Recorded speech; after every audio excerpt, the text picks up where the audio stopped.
안녕하세요. 나무아카데미입니다.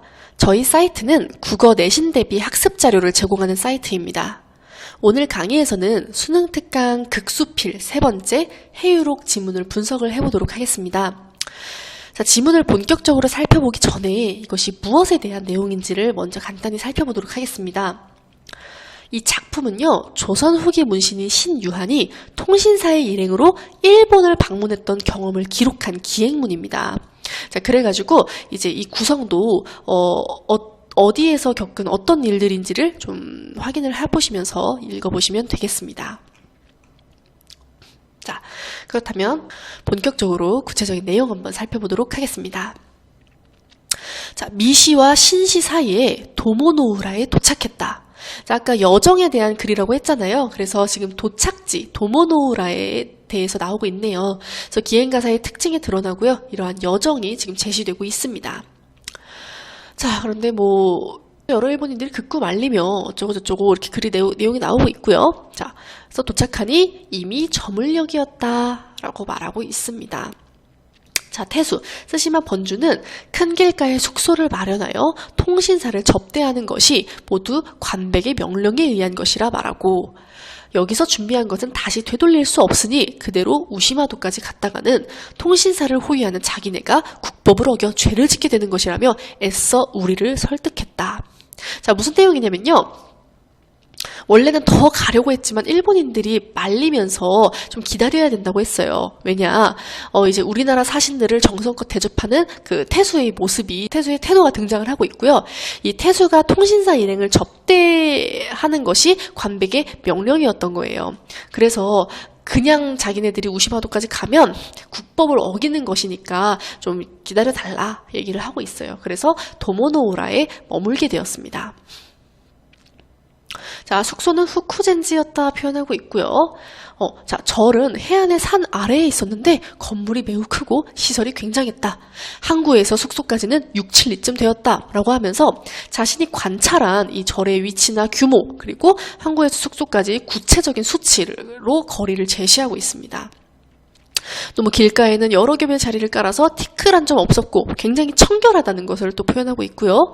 길 양쪽으로 5걸음마다 장대를 하나씩 세우고 장대마다 커다란 등을 한 개씩 달아놓아, 이러면서 이 구체적인 수치를 통해 이곳의 번화함을 드러내고 있습니다. 그래서 밤인데도 대낮처럼 환했다. 자신이 관찰하고 있는 거를 굉장히 구체적으로 기록을 하고 있어요. 그래서 이 일본인들의 복식에 대해서도 얘기가 나오고, 이제 찻집과 숙소가 굉장히 번화했다라는 것도 보여주고 있습니다.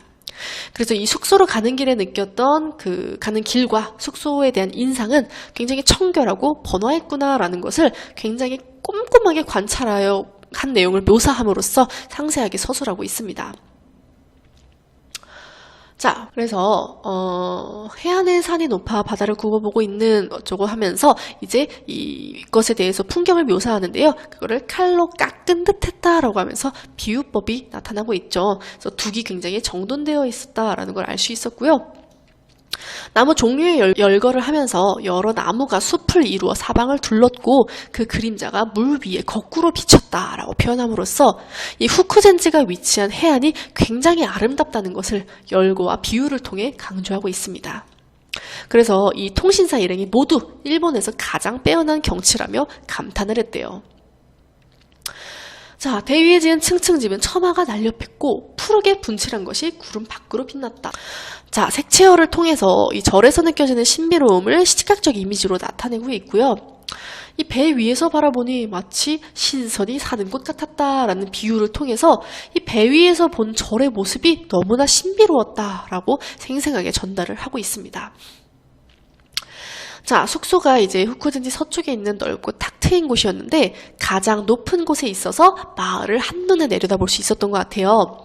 그래서 이 숙소에서 내려다본 집들과 무덤에 대해서 어땠는지 화려하고 해괴망측했다라며 이제 그 글쓴이의 인상을 드러내고 있네요.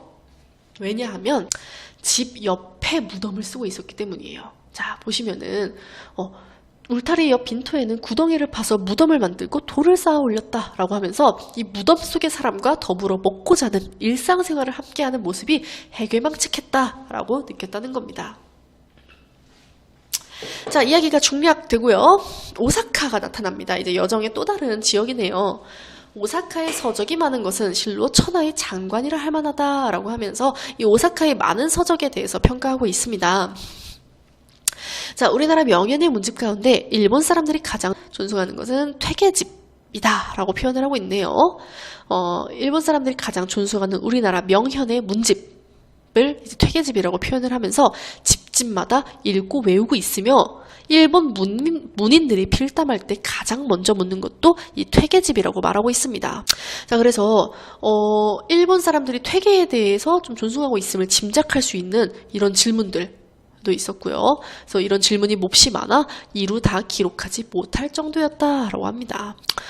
자, 그리고 오사카에 사는 학자 한 사람이 우리나라 문묘에 모셔진 여러 선현의 이름을 쭉 쓰는데, 자, 최치원에서 김장생에 이르기까지 차례가 하나도 틀리지 않았으며 우탁의 충정과 이색의 문장과 등을 자세히 말했다고 우리나라 역사적 인물들에 대해서 정말 일본인들이 잘 알고 있다, 관심이 매우 높다라는 것을 감탄법을 통해서 강조하고 있습니다.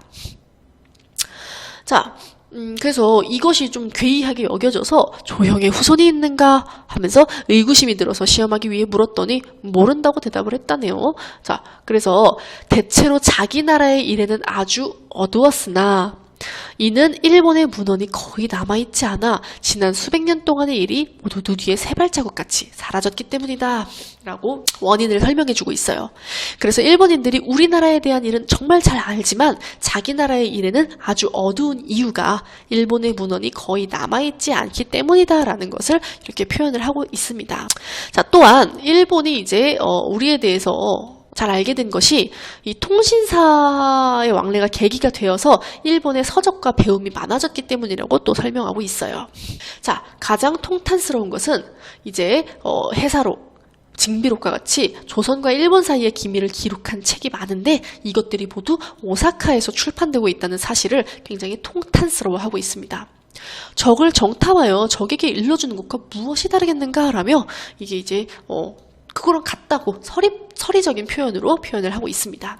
자, 그래서 우리나라의 기강이 엄하지 못하여 통역관들의 밀무역 때문에 이렇게 된 것이니 두려운 일이다 라면서 이제 일본으로 전해지면 안 되는 기밀이 일본으로 넘어갔다는 것을 이게 안타까워하고 표현하고 있습니다. 그래서 일본의 출판 문화에 대해 놀라면서도 일본인에 대해 경계를 늦추지 않는 필자의 모습이 드러나고 있습니다. 자, 다음 임술사화집, 이제 임술년 통신사의 교류 내용이 기록된 책인데 이것을 이제 구하여 보여주었대요. 그래서 그 내용과 구성에 대해서 설명을 해주면서 신묘년 사신이 왔을 때의 신문도 벌써 출간이 됐는가? 라고 하면서 이 일본의 출판 문화에 대한 놀라움에 이런 질문을 합니다. 근데 이제 아직 수습하여 책으로 만든 적은 없다라고 표현을 하네요. 그래서 날짜를 계산해보니 한 달 만에 출판된 것이었다.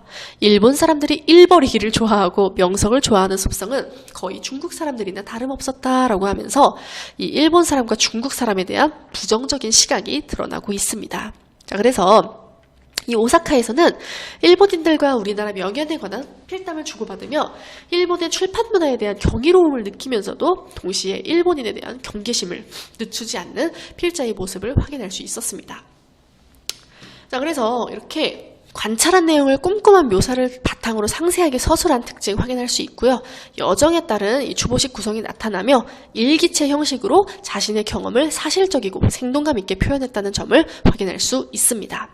그럼 지금부터 문제 한번 풀어보도록 하겠습니다. 자, 그럼 여기 나와 있는 1번 문제를 같이 풀어보도록 하겠습니다. 여러분들께서는 잠시 영상을 일시 정지하고 문제를 풀어봐 주시기 바랍니다.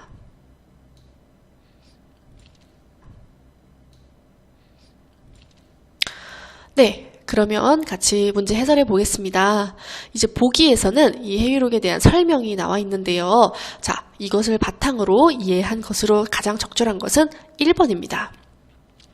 필자는 도모노우라의 번화함, 후쿠젠지의 아름다운 자연경관, 오사카의 출판 문화에 대해 감탄하고 있습니다.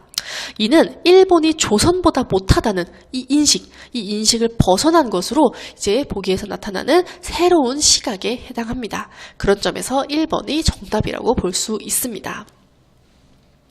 자, 이렇게 문제를 같이 풀어봤는데요. 이것 외에도 더 많은 문제와 더 자세한 학습 자료는 저희 나무 아카데미 홈페이지에서 확인하실 수 있습니다.